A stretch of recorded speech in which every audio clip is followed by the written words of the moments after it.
Buenas tardes con todos los presentes. Yo soy el doctor Marcos Dylan Villegas Ferruñán, médico residente segundo año de la especialidad de ginecobstetricia del Hospital Nacional Edgar Rogliati Martins. Soy médico cirujano egresado de la Universidad Nacional Mayor de San Marcos y el día de hoy vengo a presentarles mi tema que es prevención de cáncer de mama, ¿no? Básicamente en el capítulo de lo que respecta al Teleyec. Bueno, la importancia de este tema es el siguiente, ¿no? Es porque el cáncer de mama es el primer cáncer en lo que respecta a mortalidad y morbilidad, llegando a tener una incidencia en este año nada más 2020, de 40 pacientes por cada 100.000 habitantes, ¿no? Seguido nada más por el cáncer de útero, ¿no? Como podemos ver aquí. Acá está el cáncer de mama y en su segundo lugar se encuentra el cáncer de útero.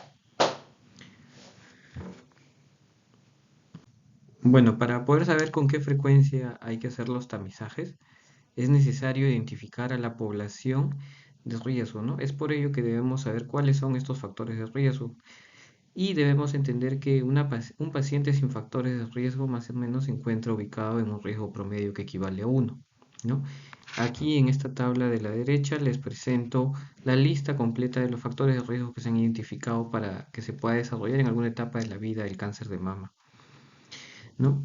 Como vemos, los más importantes en realidad son los genes BRCA, que generalmente se ven en pacientes que tienen un factor hereditario, ¿no?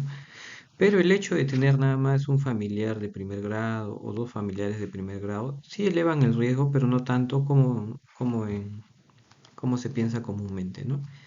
Otra de las cosas para mencionar es el hecho de la obesidad, el alcohol, el tabaquismo y la vida sedentaria. También como normalmente se piensa, estos son uno de los factores principales, sin embargo vemos que en la tabla pues el riesgo no es tan elevado como se esperaría, ¿no? Ahora aquí, bueno, detrás de mi imagen o del video, no sé si lo tape, pero alta densidad mamaria tiene un riesgo de 5. Y no es en sí porque este sea una condición de riesgo, sino que el hecho de tener una mama densa probablemente no nos permita detectar a tiempo un cáncer de mama, ¿no? Y se nos pase el diagnóstico. Es por eso que el hecho de tener una mama densa, generalmente en pacientes jóvenes, podría incrementar el riesgo de cáncer de mama. Las hiperplasias epiteliales o el carcinoma in situ también elevan el riesgo de cáncer de mama. Entonces, una vez identificados estos factores de riesgo, eh, es importante saber a partir de qué momento es importante iniciar el tamizaje, ¿no? Según nuestras estadísticas, se dice que el cáncer de mama incrementa su incidencia a partir de los 30 años, ¿ya? Y llega a ser su pico máximo, o sea, en el cual lo encontramos con mucha más frecuencia a los 70 años. Según guías nacionales, se recomienda iniciar el tamizaje a los 40 años en pacientes con factores de riesgo por lo menos una vez al año y en pacientes que no presentaran factores de riesgo a partir de los 50 por lo menos una vez cada 2 años. ¿Ya? Entonces es importante estos numeritos, 40 años y 50 años. 40 años para pacientes con factores de riesgo, 50 años para pacientes sin factores de riesgo. ¿Con qué frecuencia? Si tienes factores de riesgo de forma por lo menos una vez al año y si no tienes factores una vez cada 2 años.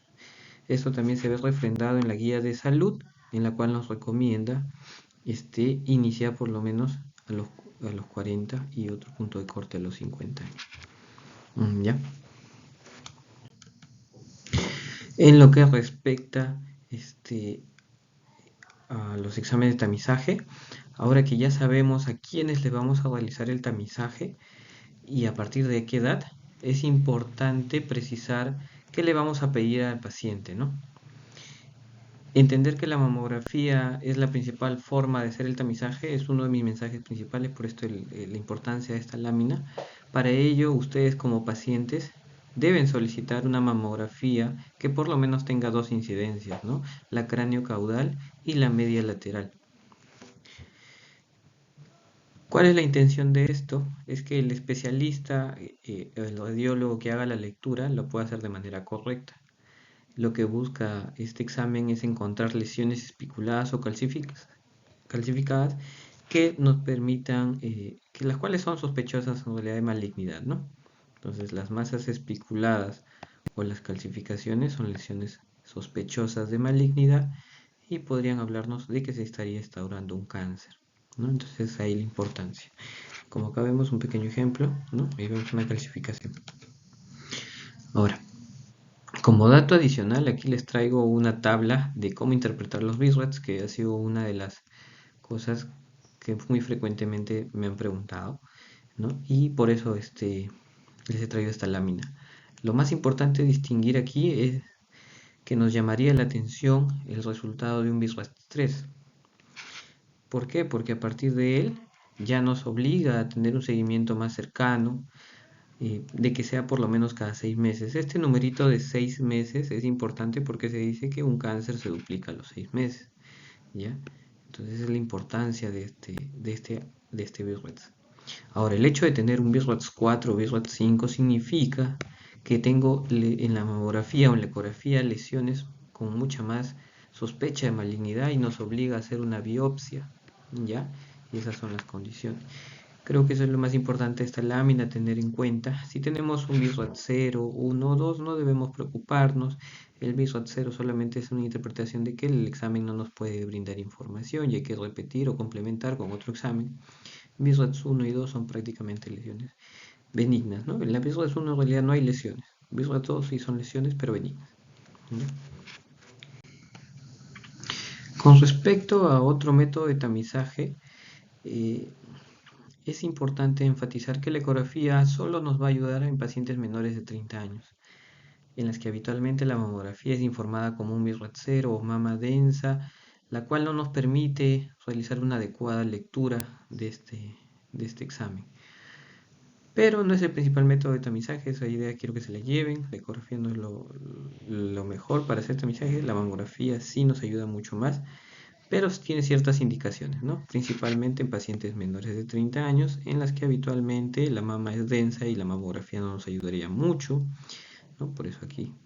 Y generalmente en estos casos la mamografía se informa como BISRAT 0.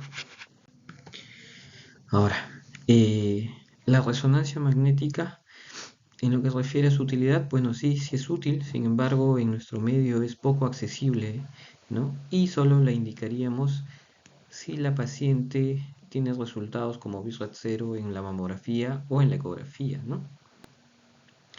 Además, otra de sus indicaciones frecuentes son el hecho de que la paciente tenga implantes mamarios, en los cuales no se permite hacer una adecuada evaluación ecográfica, ¿no? Y es por ello que en estos casos deberíamos indicar una resonancia magnética, ¿ya? El implante mamario. Esa idea quiero que se lleve. Ahora, otra de las preguntas frecuentes vistas por los pacientes son si es útil o no el autoexamen de las mamas. En sí, no es un método muy útil para lo que respecta al tamizaje, sin embargo, ayuda a que los pacientes acudan prontamente a realizarse un chequeo ginecológico, ¿no? Aquí les he dejado básicamente cómo realizarlo correctamente, ¿no? Primero, frente a un espejo, con las manos detrás de la cabeza y elevando los codos para observar retracciones o cambios de coloración en la mama, en la piel de la mama, ¿no? Luego, una vez que después de haber hecho la observación, viene la palpación, buscando masas o irregularidades. Y lo mismo hay que realizar en la mama contralateral, ¿no? Así como una vez que esté parada, también debe realizarlo echada. Ahora, ¿a partir de qué edad es recomendable realizarlo? A partir de la adolescencia, aproximadamente 14 a 15 años. ¿En qué momento? Principalmente eh, después de la primera semana post-menstruación, ¿no? ¿Con qué frecuencia? Se recomienda una vez según dice nuestra guía nacional. Sin embargo, el hecho de realizar este autoexamen no ha demostrado disminuir la mortalidad del cáncer de mama, ¿no? Es por eso que como tamizaje en realidad no nos ayuda mucho, sin embargo obliga a las pacientes a acudir más prontamente al consultorio ginecológico. Es por eso que se sigue recomendando. Ahora que ya hemos llegado a este punto, yo quiero presentarles el objetivo de mi presentación, ¿no? Con todo lo anteriormente dicho, espero haber clarificado estos puntos que voy a mencionar. ¿no? Identificar los factores de riesgo, como ya les he mencionado anteriormente, ¿no? Determinar a qué edad es importante iniciar el tamizaje y cuáles son los métodos que tenemos y qué indicaciones claves tendría, ¿no? Esos son los objetivos de mi presentación en realidad. Para ello he traído estos puntos clave en los cuales quiero que me ayuden a responder estas preguntas con toda la honestidad posible y después de un par de segundos yo procederé a resolverlo con ustedes, ¿no?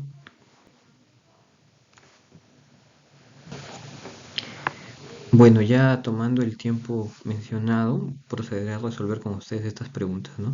Toda paciente debe iniciar su tamizaje ¿a qué edad? Mencionamos, ¿no?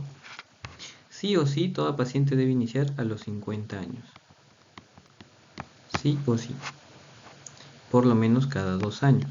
Esa es una paciente que no tiene factores de riesgo, ¿no? Ahora, si presenta factores de riesgo, como ya hemos mencionado en una de las primeras diapositivas, debemos iniciar a los 40 años y por lo menos una vez al año. Perdón, el cursor no es muy bueno, pero hago lo que puedo. El método de tamizaje por elección, ¿cuál es? De los tres que he mencionado, la mamografía, la ecografía y la resonancia, sí o sí debemos siempre abogar por la mamografía. ¿Ok? Y ahora, el autoexamen se realiza de manera mensual, ¿ya?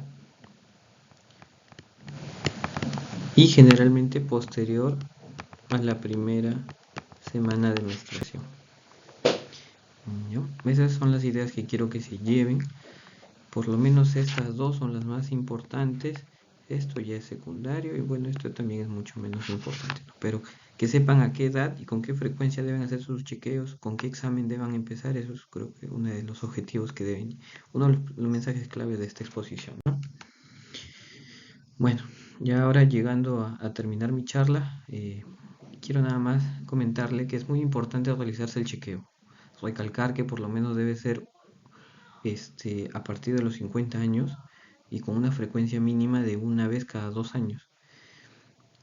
Lo más importante es que el 90% de esta enfermedad es curable si se identifica tempranamente. ¿Ya? Yo me despido agradeciéndoles su gentil atención. En realidad estoy atento a sus preguntas y muchas gracias por la acogida.